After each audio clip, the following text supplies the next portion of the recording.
ब्रह्मा जी का शुभ नामक एक तेजस्वी पुत्र था और राजाओं के राजा होने के साथ साथ महर्षि दधीचि का परम मित्र भी था। ब्रह्मा जी के पुत्र शुभ और दधीचि में क्षत्रिय और ब्राह्मणता की श्रेष्ठता को लेकर विवाद हो गया। राजा शुभ ने महर्षि दधीचि से कहा कि लोक में अग्नि, इंद्र, यम, वरुण, सोम, वायु और कुबेर का तेज क्षत्रिय ही धारण कर सकता है और दूसरा कोई नहीं, इसलिए तुम्हें मेरी पूजा करनी चाहिए। अपने मित्र के शुभ मुख से ऐसे वचन सुनकर दधीचि को क्रोध आ गया और उन्होंने क्रोध में बाएं हाथ से उन पर हाथ उठाया।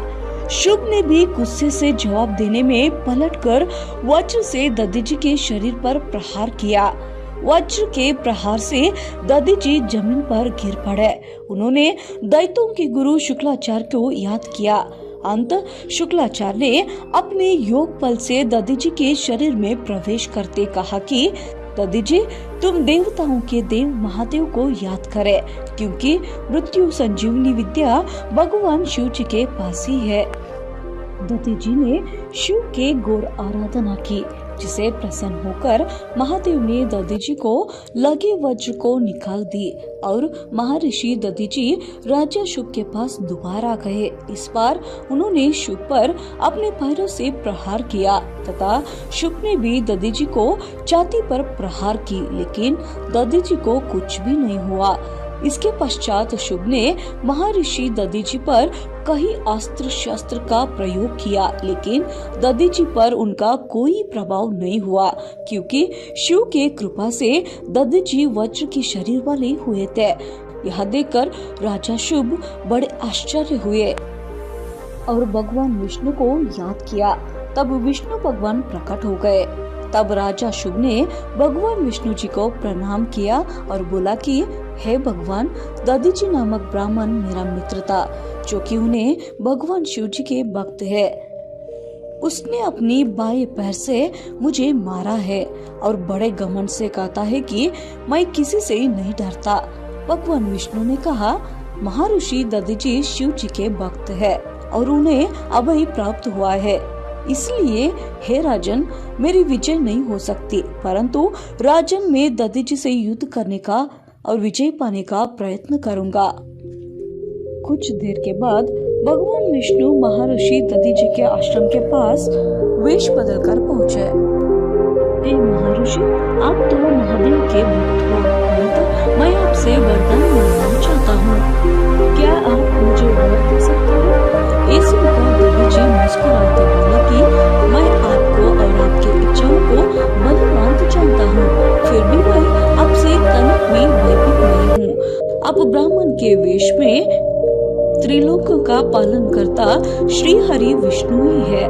भगवान शिव जी के कृपा से भूत, वर्तमान और भविष्य को जानता हूँ।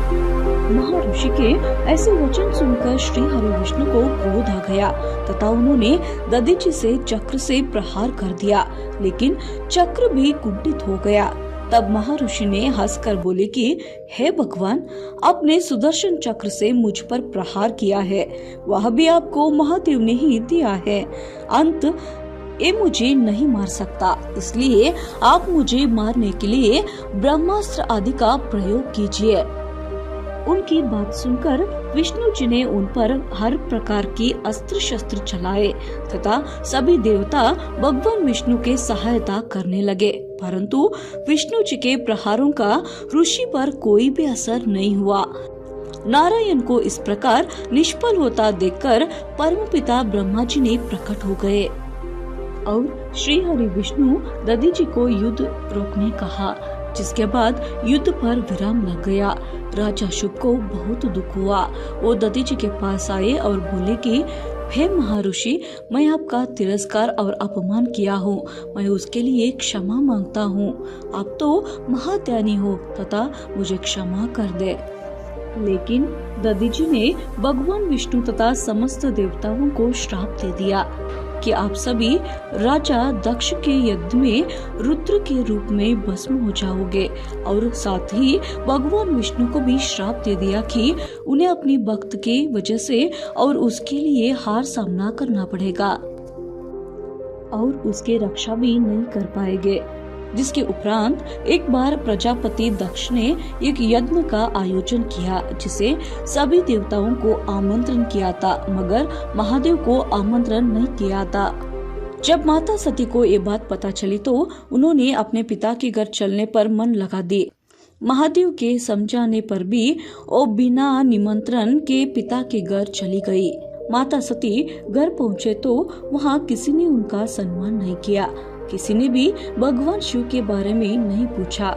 माता सती इस अपमान को बर्दाश्त नहीं कर पाई और उन्होंने उसी यज्ञ में आत्महत्या कर ली। इस बात की खबर भगवान शिव जी को पता चली तो वह बहुत क्रोधित हो उठे। उन्होंने दक्ष के सेना और वहां पर उपस्थित सभी लोगों को दंड देने के लिए अपनी जटा से वीरभद्र को उत्पन्न किया। इन लोगों में श्री हरि, विष्णु और अन्य देवता भी शामिल थे। वीरभद्र ने शिव की आज्ञा पाकर राजा दक्ष के सर धड़ से अलग कर दिया और इसी से महर्षि दधीचि का श्राप भी पूरा हो गया। परंतु भगवान विष्णु इससे जरा भी क्रोधित नहीं हुए, क्योंकि इसे भी धन की रक्षा हुआ और संसार का संतुलन बना।